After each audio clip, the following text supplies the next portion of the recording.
सीमा को वीजा ना लगा, क्या वो इंडिया नहीं आई, आ गई। हाथों पे क्या है ये कट है सर, कैसे बॉर्डर पार करते लगेगा? इनसे लड़ाई में लगे हैं। अभी तो ये तो अभी लगे थे, हम लड़े थे यहाँ भारत। इन्होंने पता चला कि यहाँ गुस्सा जाए। इनको समझा दें, सास तुम्हारी जितने आपको क्यूट लग रहे हैं इतने क्यूट ना है। हाँ सच में बहुत लड़ते हैं यहाँ पे। अच्छा, और वो वहीं पे ये बीड़ी बीड़ी पी रहे थे तो मन। जैसे एक बार को जैसे आपको आपकी वजह से, ये तो मैं आपकी वजह से कहूँ, आपकी वजह से सचिन के पापा को जेल में रहना पड़ा, तो ये अरे देखो प्यार में तो इतना, हाँ तो मेरे बच्चों को जेल में जाना पड़ा, बच्चों को भी मोहब्बत के कारण। मेरी वजह से ये कैसे गए? अगर ये ना बुलाते शायद मैं ना आती, शायद ये ना पटाते शायद मैं ना पढ़ती, माँ खुश बैठी थी। फिर भी जैसे क्या आपको लगा नहीं है कि अब मैं पता नहीं कहाँ किस दलदल में आ गई? मेरा ये बिल्कुल नहीं था कि इनके पापा को जेल हो। इनके पापा की मैं बहुत इज्जत करती हूँ, बहुत हद से ज़्यादा।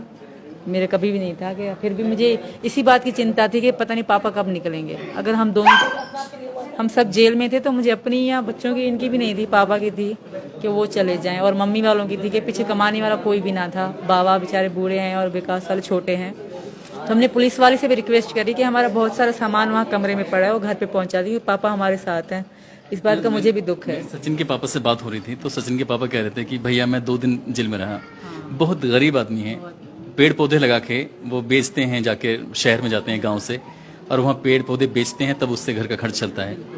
तो अब आप पढ़ी लिखी कितनी है? 5। अच्छा 5 में, लेकिन आपकी जो जहनियत है बहुत अच्छी है, आप चीज़ों को बहुत जल्दी से बारीकी से समझ लेती हैं। अब दोनों मिल के काम करना, ताकि मिल के काम करेंगे तो जल्दी आगे बढ़ जाएंगे। I think. और आपके पड़ोसी पता है आपको कितने अच्छे हैं?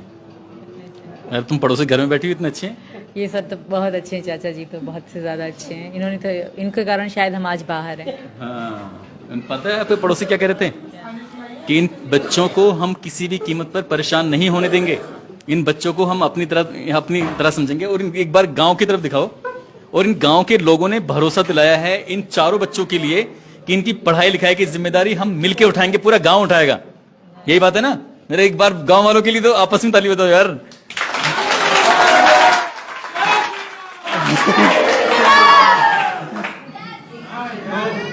तो इसलिए बच्चों को लेके तो आप बिल्कुल बेफिक्र हो जाइए।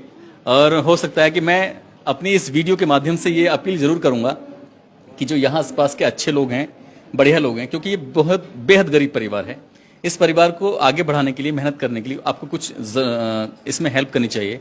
यहाँ के स्थानीय विधायक हों या फिर स्थानीय प्रशासन हो, इस परिवार की आर्थिक रूप से मदद करे ताकि इन चारों बच्चों की परवरिश, बाकी अभी आगे प्रशासन ने कुछ ना कुछ तो सोचा ही होगा इन बच्चों को लेकर कि बच्चे यहाँ रहेंगे नहीं रहेंगे, क्या शर्तें हैं क्या नहीं शर्तें हैं। तो खैर ये टेक्निकल चीज़ें हैं, मैं इस बारे में नहीं, लेकिन मैं भावनात्मक रूप से बात कर रहा हूँ, क्योंकि अगर हमने कोई जिम्मेदारी ली है तो उस जिम्मेदारी को हमें पूरी ईमानदारी के साथ निभाना है।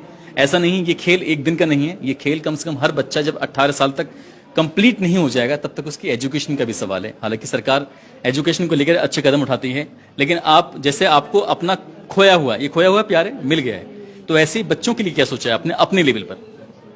बच्चों के लिए मतलब किस तरह तालीम के बारे में, पढ़ाई के बारे में ज़ाहिर देंगे। आज ऐसा नया दौर है, फास्ट है बिल्कुल, तो पढ़ाई तो बच्चों की लाजमी है। अभी 3 पढ़ेंगी, ये बाद में। पहले तो यही प्रार्थना है भगवान से कि हमें यहाँ की मतलब मिल जाए इजाज़त रहने की, ताकि हम यहाँ के आधार कार्ड बनवा लें, नागरिकता मिल जाए। आपके हस्बैंड जो सऊदी अरब में बैठे हैं अपील कर रहे हैं कि मुझे मेरी पत्नी मेरे बच्चों को वापस भेज दो, रिक्वेस्ट कर रहे हैं, रो रहे हैं, अभी और नाटक भी कर सकते हैं, कुछ भी कर सकते हैं, तो अगर वो कामयाब हो जाते हैं तब क्या करोगे? वो नहीं होंगे कामयाब। अगर हो जाते हैं तो मर जाऊंगी, मतलब यहाँ से नहीं जाऊंगी सर। इन्होंने कहा कि मर जाऊंगी, लेकिन यहाँ हिंदुस्तान की इस सरजमी को छोड़ना नहीं है, सचिन का साथ नहीं छोड़ना है। और मैं सचिन की मम्मी को, सचिन के पापा को एक बार फिर से सैल्यूट करता हूँ, क्योंकि उन्होंने एक नहीं 4 बच्चों को इस सीमा हैदर के साथ अपनाया है। और वाकई ये बहुत बड़े कलेजे की बात है, और इस गांव के बड़ा कलेजा है। क्यों? क्योंकि इस गांव ने इनको अपना लिया है, यहाँ के आसपास के लोगों ने इन्हें अपनाया है। और दोस्तों, इस पूरी घटनाक्रम को, पूरी कहानी को सुनाने का उद्देश्य भी किसी को परेशान करना नहीं है, बल्कि दिखाना था आपको कि इस दुनिया में कितने कितने बड़े दिल वाले लोग रहते हैं। और सचिन, उनके परिवार को एक बार फिर से शुभकामनाएं, जो बहुत ही अच्छी